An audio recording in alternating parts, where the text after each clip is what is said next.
Bonsoir à tous et toutes. Voilà, David Brachet, expert comptable associé du cabinet Extensia. Aurélie qui m'accompagne et Modeste, c'est elle qui m'a aidé avec son équipe à faire le support que vous allez voir ce soir, que vous avez peut-être vu pour certains il y a maintenant à peu près 2 ans, puisque c'est déjà un webinaire qu'on avait fait à l'époque du Covid. Et c'est intéressant de voir qu'il y a toujours des personnes intéressées par ce statut-là. Au sein du cabinet Extensia, qui est un cabinet régional sur la Gironde, même si on a développé maintenant des implantations depuis quelques années sur Lyon, sur Paris, et on descend jusqu'au Pays Basque. On a plusieurs centres d'activité, que ce soit sur l'artisanat, sur le commerce, et aussi sur l'immobilier dont je m'occupe. Donc, on va parler d'immobilier marchand de biens ce soir, mais j'interviens aussi sur tout ce qui est investissement locatif, notamment en meublé, parce que ça s'est beaucoup développé ces dernières années. Et puis, vous avez aussi un webinaire qu'on avait fait il y a 2 ans, puisqu'on a un triptyque qu'on voit assez régulièrement aujourd'hui, qui est marchand de biens, SCI et holding, du coup, pour améliorer sa fiscalité, gérer son patrimoine. Donc, c'est des activités qui ont quand même des passerelles entre elles, même si ce soir, on va se concentrer sur le marchand de biens. Vous voyez le titre, c'est quel statut pour quelle fiscalité. Le but, c'est de vous donner les premières informations sur finalement le statut de marchand de biens. On va parler de sa définition, on va évoquer quel est le statut juridique sous lequel on peut exercer l'activité de marchand de biens, et on va parler également de la fiscalité, puisque on traitera principalement de l'aspect TVA, puisque c'est l'un des éléments, si ce n'est le point de fiscalité le plus spécifique de l'activité de marchand de biens, qui nécessite de se poser les bonnes questions au moment de l'achat du bien. Voilà. Donc n'hésitez pas en cours de présentation à poser vos questions, puisqu'on est là avec Aurélie pour vous y répondre, puisqu'elle est également investisseuse, donc elle connaît l'immobilier, donc elle saura comprendre vos questions, et puis on va essayer de répondre au maximum. Bien sûr, on sera disponible après, vous aurez nos adresses mail, nos numéros de téléphone pour pouvoir revenir vers nous si vous avez besoin d'échanger plus en détail sur un projet. Voilà. Écoutez, je vous propose de commencer ce webinaire donc, sur le statut de marchand de biens. Donc, comme je l'ai dit, on va traiter la définition de l'activité de marchand de biens, du statut juridique et des spécificités fiscales. Tout d'abord, finalement, qu'est-ce qu'un marchand de biens ? Il faut savoir principalement, l'activité du marchand de biens consiste à acheter et revendre des immeubles, souvent après les avoir rénovés, et tout ça forcément afin de faire une plus-value. On a aussi dans l'activité de marchand de biens, on retrouve le fait d'acheter des terrains à diviser, qu'on va soit revendre sans les viabiliser, mais qu'on peut également viabiliser. On a aussi le cas qui arrive maintenant assez régulièrement sur acheter une maison avec du terrain, beaucoup de terrain même des fois, et puis on va scinder en plusieurs parties ce bien-là pour revendre les lots de manière indépendante. On verra tout à l'heure que ce n'est pas sans impact au niveau de la question de la TVA, puisque c'est un des éléments sur lequel on a eu de l'actualité sur la fin 2021 et notamment début 2022. On y reviendra par la suite. L'activité de marchand de biens s'entend aussi de la vente à la découpe d'un immeuble. Là, j'achète un immeuble, je crée un règlement de copropriété, et puis finalement, je vais revendre par lot les différents appartements. Premier point assez important de l'activité de marchand de biens, ce n'est pas une activité réglementée, et donc il n'est pas nécessaire de disposer d'un diplôme spécifique pour exercer l'activité de marchand de biens. C'est notamment pour cela que ça se développe beaucoup aujourd'hui.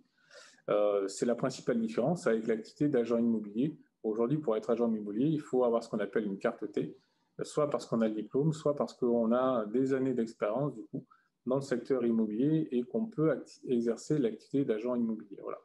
Donc ça, c'est vraiment une activité aujourd'hui de marchand de biens qui ne nécessite pas de diplôme. Ça ne veut pas dire pour autant qu'il ne faut pas se poser certaines questions, et ce n'est pas si simple que ça peut paraître. Cette activité de marchand de biens est également différente de l'activité de promotion immobilière, puisque l'activité de promotion immobilière, c'est essentiellement d'acheter un terrain et de construire dessus un ou des immeubles avec ce qu'on appelle une vente en état futur d'achèvement, où là, du coup, on est sur un autre régime. On va commencer à commercialiser le bien alors qu'il n'est pas construit, encaisser des acomptes, on va faire après l'immeuble et on va revendre en lot derrière. On est vraiment sur une opération purement de construction qui est différente du marchand de biens, ce qui permet d'alléger finalement les obligations de cette activité-là, notamment par rapport aux assurances, puisque tant que vous ne faites pas d'opération de construction en marchand de biens, si c'est juste de la rénovation et que vous ne touchez pas aux œuvres, il n'y a pas besoin de décennale. Après, c'est éventuellement les artisans que vous allez faire intervenir pour les travaux qui, eux, ont leur décennale et qui pourront être responsables, le cas échéant, de malfaçon au niveau des travaux. Toujours pareil, comme on parle généralement de travaux de rénovation, il n'y a pas forcément besoin d'un permis de construire, puisqu'on n'est pas sur la reconstruction. On a également des délais de réalisation des opérations qui sont beaucoup plus courts que sur une opération de promoteur immobilier, puisqu'on peut acheter et quasiment revendre sans faire de travaux, et ce n'est pas interdit suivant les opportunités qu'on peut avoir, ou c'est de simples travaux ou de la division. Comme on disait tout à l'heure, on achète un terrain sur lequel il y a une maison, je divise le terrain et puis je revends le terrain facilement après. Donc, on a des durées d'opération qui sont assez raisonnables. Et c'est aussi donc une activité qui mobilise moins de capitaux. Cela étant, tout dépend de l'opération que vous allez faire. Forcément, si vous achetez un immeuble à 1 million, il faut quand même avoir un minimum de capitaux au départ, contrairement à une maison à 200 ou 300 000 euros que vous allez acheter, bien sûr. Autre élément concernant l'activité de marchand de biens, on le voit peu, mais sachez qu'il n'est pas interdit quand vous êtes marchand de biens d'acheter ou de revendre un fonds de commerce, commercial, artisanal, libéral. On peut également acheter ou revendre des parts de sociétés à prépondérance immobilière, même si c'est des opérations qu'on voit quand même assez peu là-dessus. Point très important, le marchand de biens ne peut vendre que ce qu'il a acheté et dont il est propriétaire. Cela veut dire que vous ne pouvez pas revendre un bien n'étant pas propriétaire en encaissant juste une commission, puisque là, on revient sur l'activité d'agent immobilier. Voilà. Donc, il faut que vous ayez acheté le bien et que votre société de marchand de biens soit le propriétaire et la revendre pour que l'opération rentre dans le cadre du marchand de biens.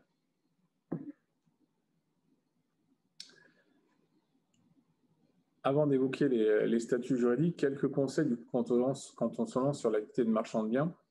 Pour pouvoir démarrer, il faut bien choisir son premier investissement, puisqu'il va être souvent conditionné au montant de l'apport initial que vous avez. Aujourd'hui, on est sur des apports demandés entre 20 et 30%. Ce qui va être important, puisque je fais le lien avec le troisième point, c'est de prendre contact avec les banques. Il faut savoir aujourd'hui que l'activité de marchand de biens est très concrètement mal vue par certaines banques. Et aujourd'hui, vous avez des banques qui ne vont pas vouloir prendre vos dossiers de marchand de biens, même si en soi, le dossier est tout à fait sérieux et avec une perspective de revente avec de la plus-value. Voilà, sachez que c'est un secteur regardé, très regardé aujourd'hui par les banques et par certaines banques qui, du coup, ne veulent pas faire d'opérations de marchand de biens. Donc, avant de faire les opérations, quand vous lancez dans l'activité, il est important de prendre contact avec différentes banques, votre banque déjà, mais d'autres banques pour bien être sûr qu'elles peuvent accepter des opérations de marchand de biens. Sachez que c'est également d'autant plus vrai aujourd'hui quand on a des montages avec des holdings, puisque certaines banques ont du mal à comprendre ces montages-là, parce qu'elles raisonnent sur des fois des aspects purement patrimoniaux et elles ne voient pas pourquoi on a des sociétés à l'intérieur. Donc ça, élément de vigilance et élément d'anticipation. Prenez contact avec les banques, montrez-leur votre apport, validez bien les pourcentages d'apport dont vous avez besoin et surtout les pourcentages d'apport qu'ils exigent. Il est important également de bien calculer, d'anticiper le calcul de la marge prévisionnelle sur l'opération. D'une part, parce que c'est un argument aussi vis-à-vis de la banque pour bien montrer que la première opération va dégager suffisamment de rentabilité et va dégager du cash de manière à bien sécuriser le prêt à court terme qu'il va vous faire. Et dernier point aussi, il faut anticiper les délais de la réalisation de l'opération. Alors ça, c'est un aspect lié à des avantages fiscaux qu'on verra par la suite. qui fait que les opérations d'achat-revente doivent se faire en général sous 5 ans, et on a même un délai plus court lorsqu'on fait de la découpe en lot, où là, du coup, je dois acheter et revendre mon immeuble découpé dans les 2 ans si je veux garder certains avantages fiscaux, on le verra, au niveau des droits d'enregistrement. Donc voilà déjà les premiers points d'attention au niveau du démarrage de l'activité de marchand de biens que vous pouvez faire.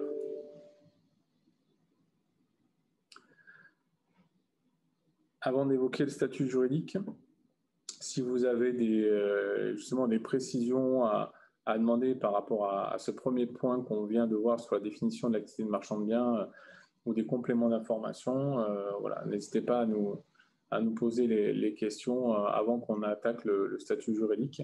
Sinon, on y reviendra de toute manière, le cas échéant, sur la fin. J'ai rien dans le chat. Après, si vous voulez parler en direct, il n'y a pas de souci. Ouais.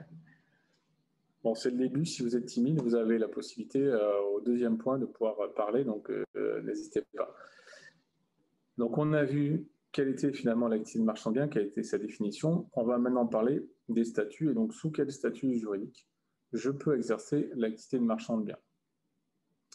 Premier statut totalement déconseillé, qui est le statut d'auto-entrepreneur. À cela, 2 raisons principales. Première raison, c'est qu'en tant qu'auto-entrepreneur, vous avez une responsabilité personnelle qui est engagée du coup dans l'opération avec une absence de protection de votre patrimoine. Donc c'est un statut qui va être dangereux par rapport à votre patrimoine personnel. Si jamais il y a un souci au niveau de l'opération et que l'achat ne se déboucle pas et que finalement le banquier aille vous chercher sur vos biens personnels, donc premier élément qui indique que le statut est à proscrire.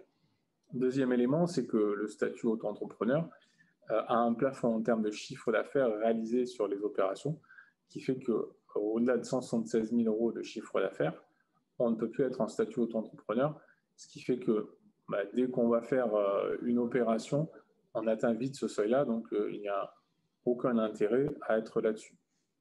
Donc voilà pour l'aspect auto-entreprise à proscrire de l'activité de marchand de biens. On me demande parfois aussi si finalement on peut faire l'activité de marchand de biens dans le cadre d'une société civile immobilière.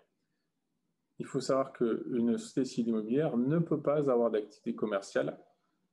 Je mets de côté l'aspect activité liée à de la location en meublé non professionnel ou professionnel, mais du coup l'activité de marchand de biens est une activité vraiment purement commerciale. Et on est bien sur une activité d'achat en revente, ce qui n'est pas approprié par une SCI, puisque le principe de la SCI, c'est de faire de la location, que ce soit de la location nue ou de la location meublée. Voilà. À savoir aussi du coup que sur un point d'attention là-dessus, c'est que si une SCI achète un bien, le divise et revend des lots, la SCI devra normalement être assujettie à l'impôt sur les sociétés, puisque c'est une opération commerciale, et l'opération commerciale dans une SCI entraîne l'assujettissement de l'opération à l'impôt sur les sociétés. Voilà. Il ne faut pas confondre finalement la SCI avec la SCCV. Je vous parlais tout à l'heure des opérations de marchand de biens qui sont différentes des opérations de promotion immobilière. On rencontre par contre dans les opérations de promotion immobilière les structures qui sont les sociétés civiles de construction-vente, qui sont des sociétés civiles spécifiques qui ont pour objet justement d'acheter et de revendre, qui généralement sont dissoutes dès qu'on a fait l'opération, et qui sont là des structures qui sont vraiment réalisées et vraiment créées pour les activités de promotion immobilière. Mais la société civile immobilière est vraiment un outil de gestion patrimoniale et pas un outil pour faire des activités de marchand de biens. Donc une fois qu'on a éliminé l'auto-entreprise et qu'on a éliminé les SCI, de toute manière, qu'est-ce qu'il nous reste? Il nous reste les sociétés commerciales. Au niveau des sociétés commerciales, vous avez 2 structures principales qui peuvent permettre d'exercer l'activité de marchand de biens. On a la SARL. Alors SARL, si vous me dites, et je connais également le URL, sachez que c'est la même chose. Une URL, c'est une SARL avec un seul associé. Donc c'est exactement la même chose en termes de fonctionnement. Et vous avez la SAS qui est la société par action simplifiée. Donc ces 2 statuts existent, ils ont des différences entre les deux. qui vont du coup donner des éléments d'information et de réponse sur quel est le statut le plus adapté. Premier élément et première caractéristique de la SRL, c'est que le gérant de la société dépend du régime des travailleurs non salariés pour ses cotisations sociales. Donc, vous avez une rémunération, vous payez 43% de cotisations sociales sur votre rémunération. Si la société SARL verse des dividendes à son gérant associé, les dividendes, au même titre que la rémunération, supporteront les cotisations sociales. Les statuts en SARL ne sont pas forcément trop personnalisables comparé à ce qu'on peut avoir en SAS. Au niveau du régime fiscal, par contre, on va voir que, qu'on soit en SARL ou en SAS, vous disposez du même régime fiscal qui est l'impôt, du coup, sur les sociétés. Maintenant, la SAS, finalement, quelle est la différence par rapport à la SARL? La différence majeure, elle provient du régime social. Vous êtes sur un régime social, ce qu'on appelle assimilé salarié en tant que dirigeant de société. Donc, vous allez avoir un bulletin de salaire. Vous ne cotisez quand même pas à l'assurance chômage, puisque vous êtes quand même dirigeant de la société, donc que ce soit en SRL ou en SAS, il n'y a pas aujourd'hui de réelle couverture d'assurance chômage, même si des choses se mettent en place au niveau du régime des travailleurs non salariés, mais on n'en est qu'au début. Sur les salaires que vous aurez en SAS, il faut avoir à l'esprit que sur la même rémunération nette, je vous disais tout à l'heure, en SRL, vous avez 43% de charges sociales. En SAS, vous allez être sur un minimum de cotisation sociale de l'ordre de 60%. Donc, ça coûte plus cher au niveau du salaire. Par contre, on a une compensation qui se fait au niveau des dividendes. Ma SAS a fait du bénéfice. Effectivement, elle verse des dividendes à ses actionnaires. Contrairement à la SRL, l'amont dividende ne va pas être soumis aux charges sociales. Voilà. Donc, finalement, le choix entre l'une ou l'autre des structures va vraiment, à mon sens, pour moi, dépendre des perspectives d'activité que vous allez avoir et des perspectives de revenus. Si je veux être en SAS, soit c'est parce que éventuellement je bénéficie d'allocations au chômage pour démarrer mon activité et donc je ne vais pas prendre de rémunération et donc je ne vais avoir aucune charge sociale. Donc je peux effectivement démarrer un SAS là-dessus. Et puis je vais me faire verser des dividendes qui supportent l'impôt sur le revenu mais pas les charges sociales. Maintenant, si je n'ai pas des revenus ou des résultats estimés réguliers en SAS, je peux me retrouver avec une année peu de résultats et avoir du coup des charges sociales sur mon salaire qui vont être plus importantes que si j'étais en SRL. Ouais. Donc il n'y a pas de réponse toute faite là-dessus. C'est vraiment au cas par cas qu'il faut étudier quel est votre projet et du coup avoir une vision, on va dire, moyen terme du coup des perspectives d'activité pour savoir quel est le meilleur statut. Alors, il n'est pas interdit, il n'est pas impossible de pouvoir changer les statuts juridiques en cours de route. Donc, on peut tout à fait transformer une SARL en SAS et réciproquement revenir en arrière. Donc, ce n'est pas forcément un choix définitif qui va être fait. Donc, à l'arrière, il y a toujours possibilité de pouvoir rectifier, de pouvoir faire évoluer la structure en fonction de l'évolution, finalement, de l'activité que vous allez avoir au niveau de la société.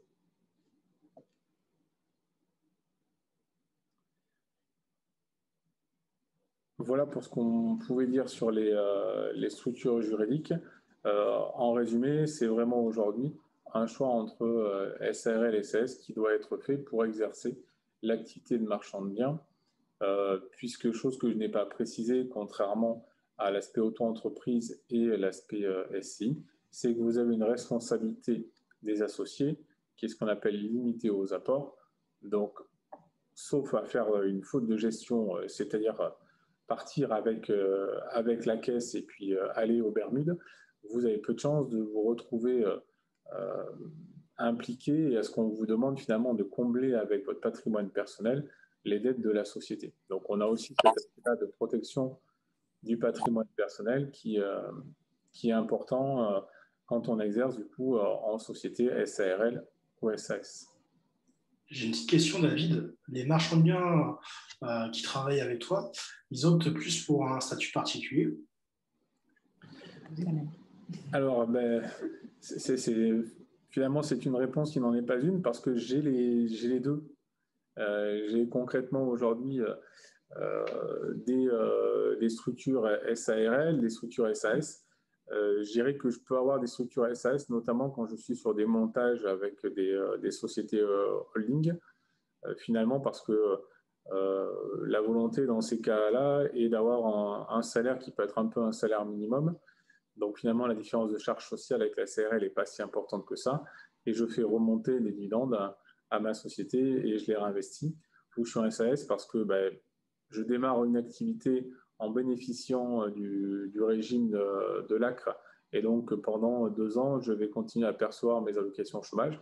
Et donc du coup, je ne me prends pas de salaire et donc je n'ai aucune cotisation sociale. Je n'ai même pas 1 euro de cotisation sociale sur la SAS. Alors que si vous êtes dans la même situation et que vous démarrez en SARL, même si vous n'avez pas de rémunération, vous avez un minimum de cotisation sociale qui est de 1 200 euros à peu près par an. Et donc, du coup, on peut démarrer comme ça en SAS en limitant les frais puisque je n'ai pas de rémunération. Donc, c'est vrai que quelqu'un, par contre, qui démarre en marchand de biens tout seul sans avoir d'autres sociétés, j'ai plutôt tendance aujourd'hui à conseiller quand même la SARL parce qu'on sait que les opérations de marchand de biens, on n'a pas forcément une régularité tous les ans. Il faut trouver les biens. Aujourd'hui, les biens, il y en a beaucoup moins qu'avant. Il faut aussi avoir le bien qui est suffisamment intéressant derrière pour faire une plus-value. Et c'est vrai que si finalement on a des années où on a peu d'activité, la SAS peut économiquement coûter plus cher, sachant que les premières années, on a tendance à garder la trésorerie générée par les plus-values sur les opérations, justement pour réinvestir, racheter d'autres biens et se constituer comme ça une trésorerie plus importante. Et donc, comme on ne distribue pas forcément les excédents, finalement, la SARL est adaptée puisque je n'ai pas de charge sociale sur les dividendes, puisque je n'en ai pas, et j'ai un niveau de charge sociale du coup qui est plus faible sur la rémunération du dirigeant. Et pour l'association, donc si il est possible de s'associer pour certaines opérations où il faut créer vraiment une société spécifique. Est-ce qu'il existe des sociétés un petit peu comme les promoteurs sur des gros projets qui s'associent d'une certaine manière? Alors, s'associer, en fin de compte, quand on a des associés, aujourd'hui, on voit plus le fait que c'est des associés qui vont faire plusieurs opérations ensemble et qui ont à la rigueur chacun leur société holding et qui vont créer ensemble une société de marchand de biens. Et donc, par ce biais-là, c'est la société de marchand de biens qui fait l'opération. Les résultats, du coup, sont répartis entre chaque associé via leur société. Donc ça, c'est plus les schémas qu'on voit aujourd'hui. Parce que du coup, comme il faut être quand même propriétaire, on ne va pas créer d'autres structures, sinon après on va complexifier les choses, quoi. Merci pour ta réponse. Je te laisse continuer. Pas de souci. Donc voilà pour ce qui était du statut juridique du marchand de biens. Si d'autres questions vous viennent, vous pouvez nous les envoyer et puis on y reviendra du coup par la suite. Voilà. On va maintenant parler des spécificités donc, fiscales du régime. Principalement, on va parler du régime de TVA et on évoquera par la suite du coup les frais de notaire. Donc le régime de TVA, la principale notion qu'il faut avoir à l'esprit quand vous faites des opérations de biens, c'est de savoir si la revente du bien va être soumise à la TVA ou pas. Donc ça va être la première question. Et la deuxième question, c'est que si la revente est soumise à TVA, est-ce qu'on aura une TVA qui va se calculer sur le prix de vente ou est-ce qu'on a une TVA qui va se calculer sur ce qu'on appelle la marge? Ça, c'est les notions principales du régime de marchand de biens. Je peux revendre sans TVA, je peux revendre avec TVA calculée sur le prix de vente ou je peux revendre en TVA calculée sur la marge, c'est-à-dire finalement la marge qui est mon prix de vente moins mon prix d'achat et j'ai une TVA que sur cette valeur-là. Donc ça, c'est les éléments importants. Ces éléments-là vont être liés pour partie à la nature du bien que vous allez revendre. Si la revente porte sur un terrain à bâtir, vous aurez obligatoirement de la TVA sur la revente d'un terrain à bâtir. Par contre, cette TVA-là, elle va pouvoir se calculer soit sur le prix de vente, soit sur la marge. On va voir après, effectivement, quels sont les cas pour chacun d'eux. Ensuite, deuxième cas, vous revendez un immeuble. Alors, il y a le cas de la revente de ce qu'on appelle un immeuble neuf, c'est-à-dire que c'est un immeuble qui a été achevé depuis moins de 5 ans. Cette revente est obligatoirement assujettie à la TVA. Sur le prix de vente, il n'y a pas de TVA sur la marge. Donc ça, c'est notre deuxième schéma d'opération. Troisième schéma d'opération, je vends un immeuble, ce qu'on appelle ancien, donc il y a plus de 5 ans. Le principe, c'est que cette revente de TVA, à la base, ne supporte pas, cette revente, du bâtiment, ne supporte pas la TVA. Mais vous avez la possibilité, ce qu'on appelle sur option, d'avoir de la TVA sur cette revente. Le calcul de la TVA sur marge, ce que vous indiquiez précédemment, on parle du prix de vente auquel on enlève le prix d'achat, frais de notaire inclus, et on va avoir du coup une marge TTC et on va calculer la TVA. Exemple, je vends 350 000 € un bien que j'ai acheté 300 000 € frais de notaire inclus. J'ai donc une marge TTC de 50 000 € et je fais mon calcul pour savoir quelle est ma marge en taxe et quelle est ma TVA. Donc, sur cette opération-là qui s'est vendue 350 000, j'ai une marge hors taxe, finalement, qui va être de 50 000 moins 8 333 et je vais reverser 8 333 € de TVA. Ce qui est important, c'est que comment je vais choisir finalement ce régime de TVA. Cela va être essentiellement lié aux travaux que je vais avoir à faire sur le bien.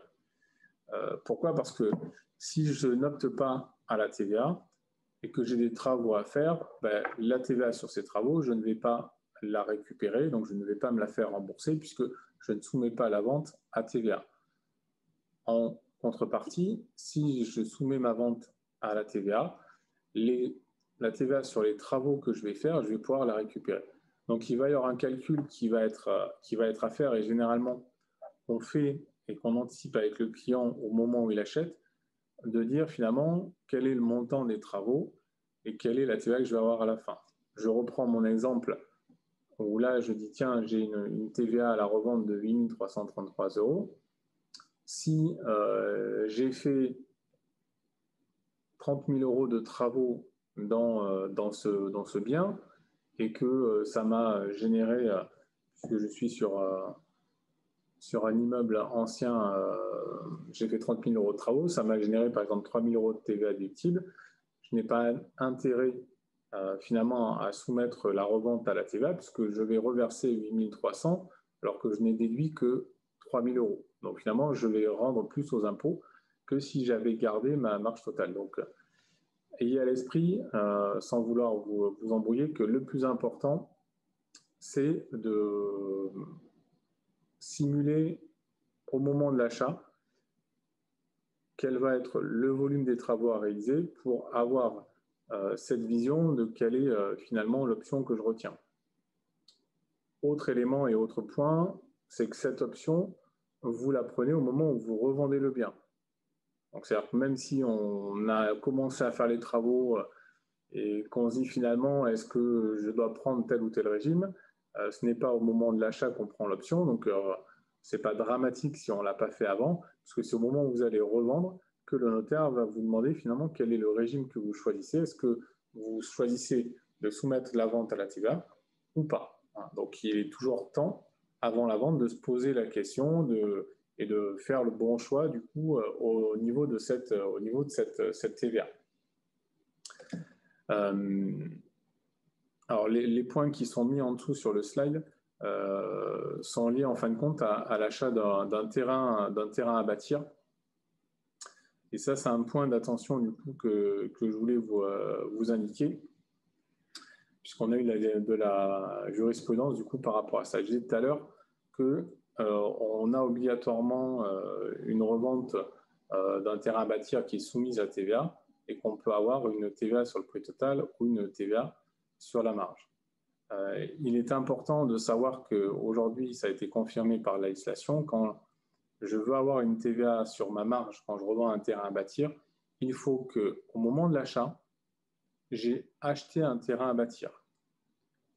Ça veut dire que sur les opérations, et c'est la lecture quand même qu'on en avait qui a été confirmée, j'achète aujourd'hui une maison qui est sur un grand terrain et je découpe après l'achat le terrain et je revends ce terrain comme un terrain à bâtir, j'aurai obligatoirement de la TVA sur le prix total. Je ne pourrai pas avoir de TVA sur la marge. Il faut, avant l'acquisition, faire passer un géomètre, découper et diviser la parcelle pour que sur l'acte d'achat, vous ayez bien la distinction entre j'ai acheté un terrain à bâtir et j'ai acheté un immeuble.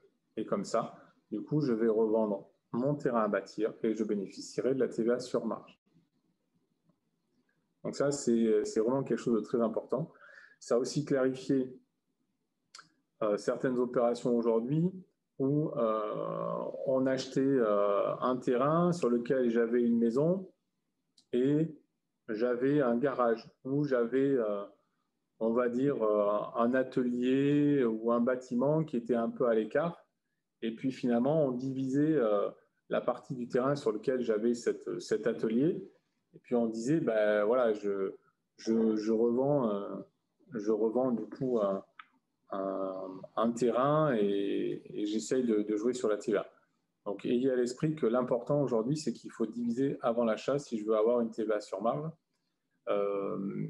Précisons quand même qui a été faite liée à cette jurisprudence qui est arrivée en 2022. Là, par contre, qui est une bonne chose, j'achète un terrain à bâtir qui fait 10 000 mètres carrés. Je le divise, je le viabilise et je revends 10 lots ou 20 lots en fonction des superficies. Je bénéficierai au niveau de la revente de la TVA sur marge. Puisque l'importance qui a été rappelée, c'est que la nature juridique du bien que vous vendez est la même que celle que vous achetez. Donc, j'ai bien acheté un terrain à bâtir, je revends bien un terrain à bâtir qui est un morceau de mon terrain initial. Donc, je garde bien la même qualification juridique. Et donc là, je peux revendre en TVA sur marge après avoir divisé mon terrain et fait un lotissement et viabilisé. Donc ça, c'est un point qui a été confirmé aussi suite à la jurisprudence de début d'année. Donc voilà, en synthèse sur ces opérations-là, notamment sur les terrains, anticipation, et n'hésitez pas à vous rapprocher d'un expert comptable, si c'est moi, je ne vous en voudrais pas, ou d'un notaire du coup, pour bien faire les choses au départ, parce que si c'est mal rédigé au niveau de l'acte à l'achat, là par contre, on n'aura pas de retournement possible et on ne pourra pas faire marche en arrière au niveau de la cession.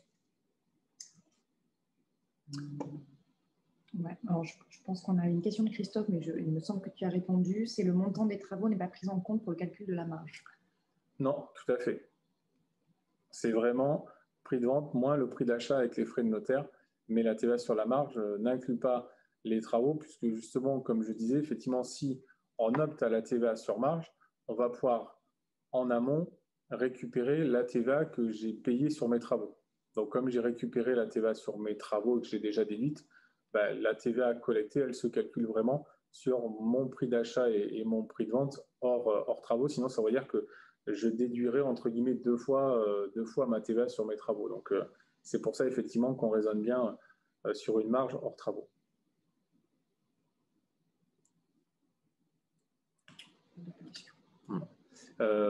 Donc là, vous allez voir sur ce slide-là et le slide suivant, la synthèse du coup des opérations. Alors, il y a toujours des cas plus précis, mais ça donne quand même déjà une bonne idée des différents cas qu'il va y avoir en fonction de ce que j'achète, ce que je vends et finalement le régime de TVA du coup qui va s'appliquer. On revient sur l'aspect terrain à bâtir. J'achète un terrain à bâtir qui est vraiment défini comme un terrain à bâtir dans l'acte de départ, je peux le diviser ou le revendre et donc du coup, je vais être en TVA sur marge. J'achète un terrain qui n'est pas un terrain à bâtir au niveau de l'acte d'achat, je vends un immeuble neuf, j'ai une TVA sur le prix total. Voilà, vous avez les différents cas du coup de TVA qui peuvent s'appliquer. Et vous avez également d'autres opérations à ce niveau-là.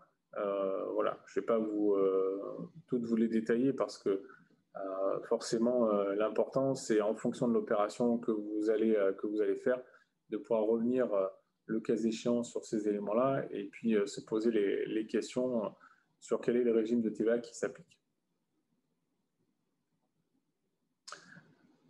Dernier point sur la fiscalité du marchand de biens, c'est que vous avez des frais réduits à l'achat. Donc, on a les frais de notaire qui vont être entre 2 et 4% à l'achat, alors qu'on est au minimum à 7% sur un achat normal du coup d'une propriété.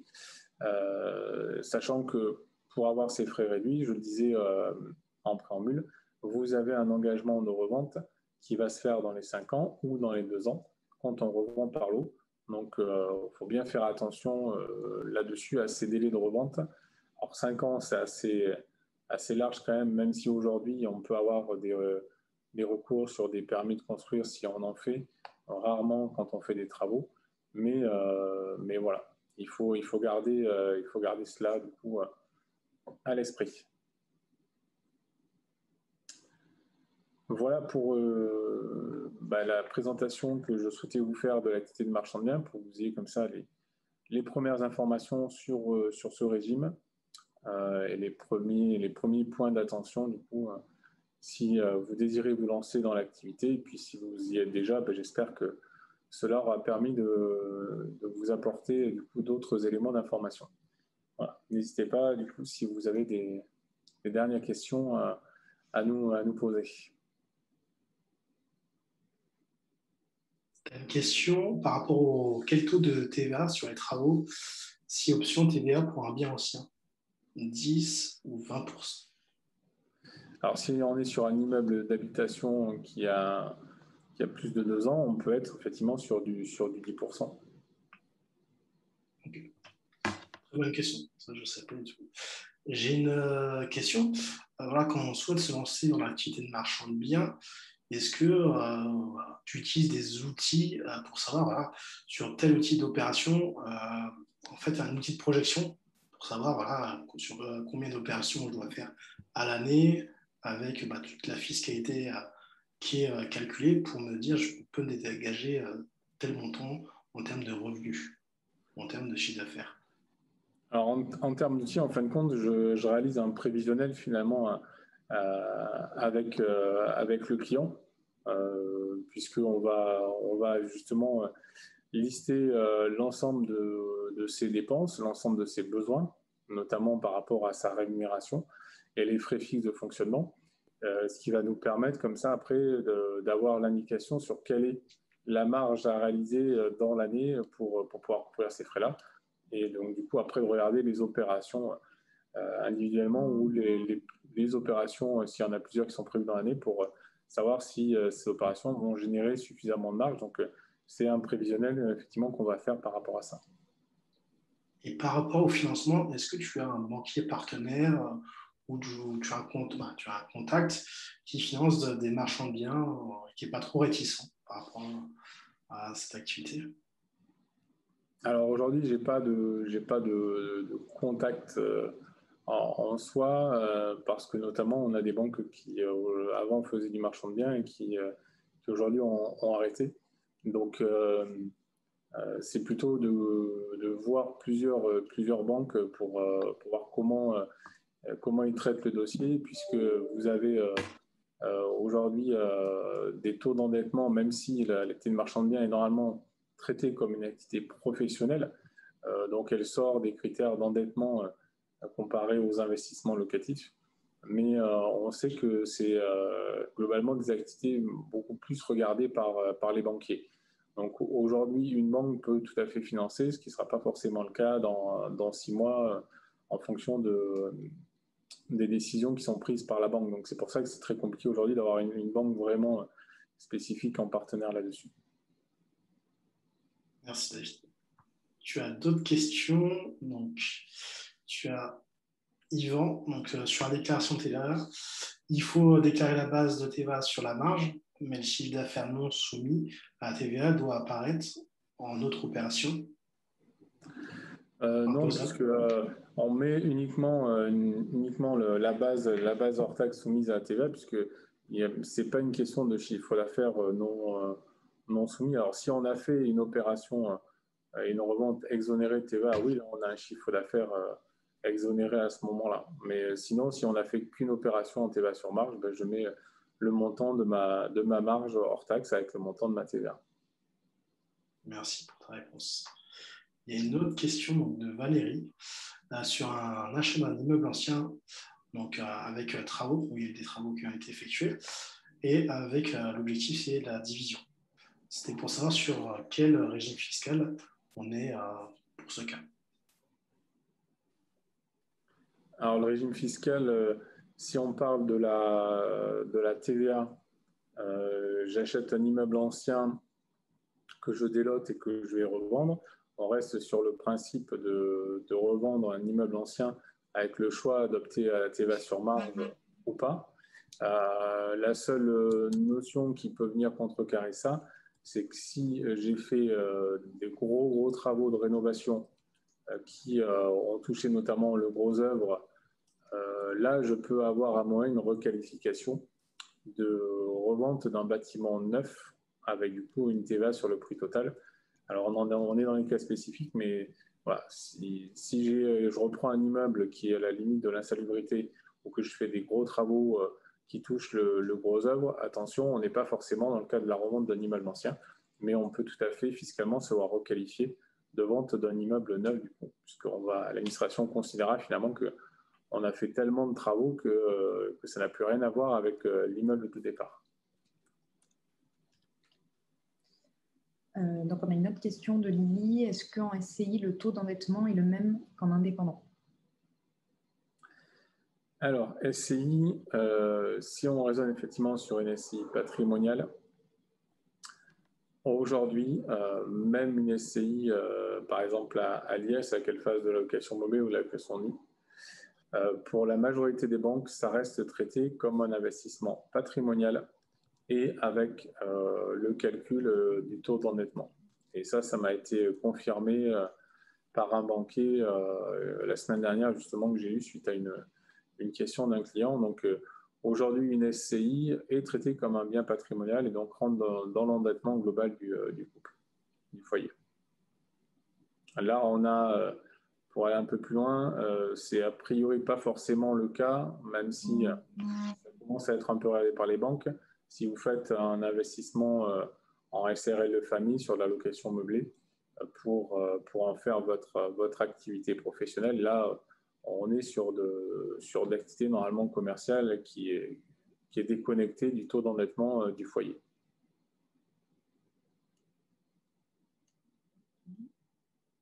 Pour l'instant, pas d'autres questions. Après, on attend peut-être qu'il y ait d'autres questions. Dans tous les cas, le support il vous sera envoyé. Voilà, donc après, si vous avez des questions, David pourra y répondre par la suite. Vous avez les coordonnées, en tout cas, pour nous contacter. La vidéo, le webinaire a été enregistré également. Donc, vous pouvez le retrouver sur notre chaîne YouTube. Donc, si vous voulez le re-regarder, s'il y a des points que vous souhaitez revoir. Voilà. J'ai une petite question. Ah, mais il y a une autre question de Valérie. Je te laisse. Ah, j'y vais. On se bat avec Thibaut pour les questions. Donc, Valérie, une personne peut être gérant seule d'une SCI. Ah oui, il n'y a pas de souci. Une SCI a normalement au minimum 2 associés. Bon, il arrive des fois qu'on ait des SCI avec un seul associé. Alors, c'est plus par rapport à, malheureusement, des fois des décès ou tout simplement un associé qui s'en va et l'associé qui reste, qui rachète ses parts. Donc, on n'a plus qu'un associé unique. Alors, j'ai rarement vu aujourd'hui le tribunal de commerce radier une SCI à associé unique, mais après, aujourd'hui, une SCI, la seule obligation, c'est qu'il y ait un gérant. Il n'y a pas forcément besoin d'avoir plusieurs gérants dans une SCI, comme dans une SARL où il peut y avoir qu'un seul gérant, même s'il y a 2 associés ou un président dans une SAS, alors qu'il y a plusieurs actionnaires.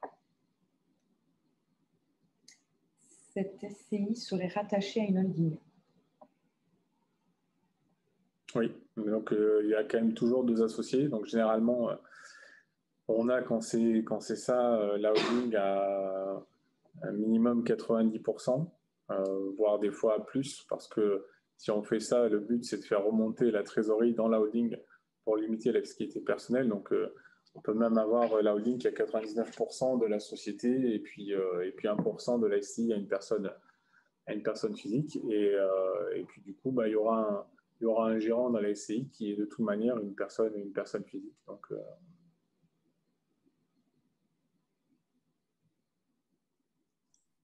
Super. Alors, je vais poser la mienne. Est-ce que, voilà, au cours de l'activité de marchand de biens, il y a des stratégies pour optimiser aussi bien fiscalement son activité pour que on puisse développer son chiffre d'affaires sans être trop taxé.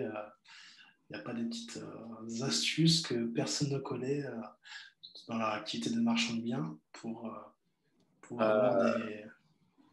Alors, bon, les astuces que personne ne connaît, éventuellement, je vais les garder pour moi, mais... T'as bien raison. Non, plus concrètement, en fin de compte, les astuces, il y a pas de remède miracle. Ça, pour moi, ça vaut pour que ce soit du marchand de biens ou pour toute chose. Quand on parle de fiscalité, à un moment donné, les remèdes miracles pour dire je paye 0 fiscalité, ça veut dire qu'à un moment, on a fait des dépenses. Donc, si je fais une dépense pour économiser de la fiscalité, le but, c'est que cette dépense, elle soit utile. Maintenant, après, dans l'activité de marchand de biens, qui est une activité commerciale, voilà, vous avez forcément des charges que vous pouvez déduire de cette activité. Donc, c'est plus sur cet aspect de location de bureau, est-ce que j'ai un véhicule ou est-ce que j'ai des unités kilométriques, ce qui peut être plus intéressant pour le dirigeant pour faire des charges et déduire. Est-ce que j'ai à un moment donné une personne qui est salariée dans cette société? Alors, ça peut être monsieur, madame, gérant et un salarié. Est-ce que je mets en place des contrats, des fois, qui peuvent être des contrats d'intéressement, des supports de régime de retraite qui peuvent permettre que la société verse de l'argent sur des supports et qui seront du coup des charges déductibles et qui vont permettre d'économiser de la fiscalité. Donc la notion, elle se fait plus à ce niveau-là, sur quelles sont les dépenses. Éventuellement, après, c'est suivant les opérations que vous faites, s'il y a une opération qui doit se signer limite sur un exercice à cheval, il peut y avoir finalement un décalage et faire en sorte que si vous avez 2 opérations, il y en a une par exercice pour utiliser au maximum le taux réduit de l'impôt sur les sociétés, puisque jusqu'à 38 120 €, la société paye 15% d'impôt sur son bénéfice et elle paye, alors dorénavant à partir de 2022, 25% d'impôt sur le bénéfice au-dessus des 38 000 €. Donc, entre guillemets, entre avoir 2 opérations sur une année et n'en avoir aucune sur l'année suivante, vaut mieux avoir une opération sur chaque année parce que je sais que globalement, pour la même marge, je vais économiser de l'impôt puisque je vais arriver sur les 2 années à avoir ces 15% sur une base de 38 000 €. Donc ça peut être un élément de gestion, on va dire, de gestion fiscale et de baisser la fiscalité. Voilà. Après, il n'y a pas forcément non plus, je disais tout à l'heure, de remède miracle. C'est-à-dire qu'à un moment, pour économiser la fiscalité, il faut dépenser, mais il faut que vous ayez des dépenses qui soient utiles, parce que gardez à l'esprit qu'elles ne font économiser, entre guillemets, que 25% d'impôts. Super. Merci pour tes réponses. J'en ai une dernière. Il y a des personnes qui... Ah non, attends, t'as piqué la place à... Ah non, c'est une personnelle à moi. En gros, si, imagine, moi j'habitais en Normandie, est-ce que tu peux m'accompagner de Normandie sur des projets d'achat-revente? Alors, j'ai été en vacances en Normandie, c'est très beau, hein, effectivement.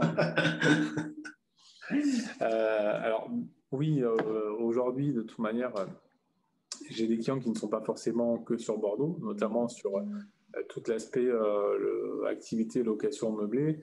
J'ai des clients aujourd'hui qui sont dans la région parisienne, qui sont dans d'autres régions. et on peut tout à fait, de toute manière, faire des visioconférences. On a des transmissions dématérialisées des documents. Donc voilà, donc, pour moi, aujourd'hui, ça ne pose pas de soucis et je peux très bien conseiller et accompagner un client qui n'est pas sur la région bordelaise. Avec les outils aujourd'hui qu'on a, il y a absolument aucun souci pour moi. Voilà. Puis après, si la personne vient de temps en temps sur Bordeaux pour voir notre belle région, voilà. Ou éventuellement, je peux venir en Normandie, effectivement, aller visiter pendant les vacances. Et je suis en Bretagne cet été, si vous êtes en Bretagne, éventuellement. C'est super, merci David. Vous pourrez le rencontrer avec Aurélie donc, à Bordeaux le 24 et 25. Donc, ils organisent un super salon d'investissement et donc, il y aura une intervention aussi, du speed meeting et ils auront un stand pour répondre à vos différentes questions, pas que sur le côté marchand de biens. Donc, il y avait dans les questions tout ce qui était SCI Holding. Donc, on avait fait un webinaire sur le côté holding que tu maîtrises particulièrement aussi. Donc, je pense que vous nous réservez des petites surprises, des petits goodies pour bien nous accueillir donc, à Bordeaux le 24 et 25 septembre 2022. Et puis Valérie, pour la question, on y répondra par mail parce que Thibaut ne veut pas, a priori. Non, désolé. Donc, ouais, non, quand même, Valérie, elle a une question depuis un moment. Donc, il y a une limite en pourcentage sur la remontée des dividendes sur un schéma holding SCI. Alors, il n'y a aucune limite de remontée de dividendes. C'est l'associé qui décide du dividende que la société verse à son associé. Donc, une SCI peut tout à fait remonter 100% de son résultat à la société holding en termes juridiques. Il n'y a aucune limite à ça. Forcément, dire le résultat ne veut pas dire forcément la trésorerie disponible. Donc, là, généralement, on va remonter du résultat par rapport à la trésorerie qu'on a sur la société. Mais sinon, sur le principe, juridiquement, on peut tout à fait distribuer 100% du résultat d'une SCI. Ça ne pose pas de souci. Et moi, j'aurais une question aussi. Moi, je me pose la question, si on est loueur en meublé, est-ce qu'on peut cumuler les activités, monter une société de marchand de biens? Est-ce qu'il y a des... Oui, tout à fait.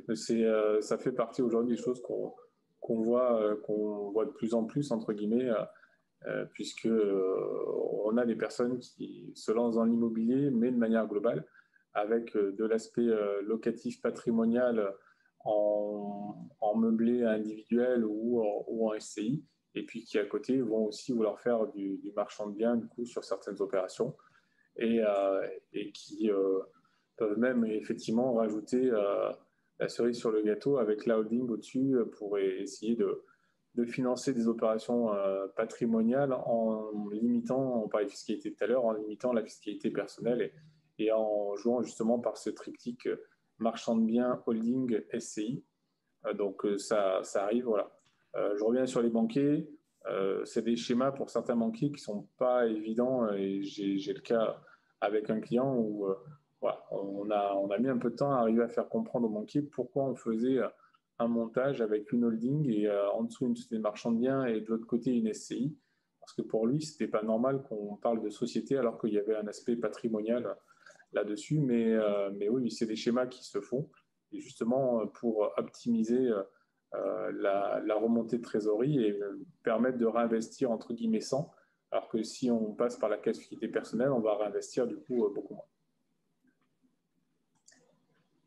Donc, on prend un rendez-vous pour que tu montes ta... Si tu as une heure, là. je suis disponible, excusez-nous. Hein. Écoute, il n'y a plus de questions, en tout cas, au niveau du chat. Donc, Thibaut, si tu veux clôturer... Non, il est pas en Normandie déjà. Non, je pars au Portugal. Alors, il y a des clients qui investissent au Portugal aussi, effectivement. Merci David et à toi aussi Aurélie pour cette excellente intervention encore une fois. Donc vous aurez tous les éléments par mail, la présentation, vous pouvez la retrouver aussi sur YouTube. Merci de votre attention et je vous dis à très vite pour un prochain webinaire avec David. Merci à tous et toutes, bonne soirée. Tous.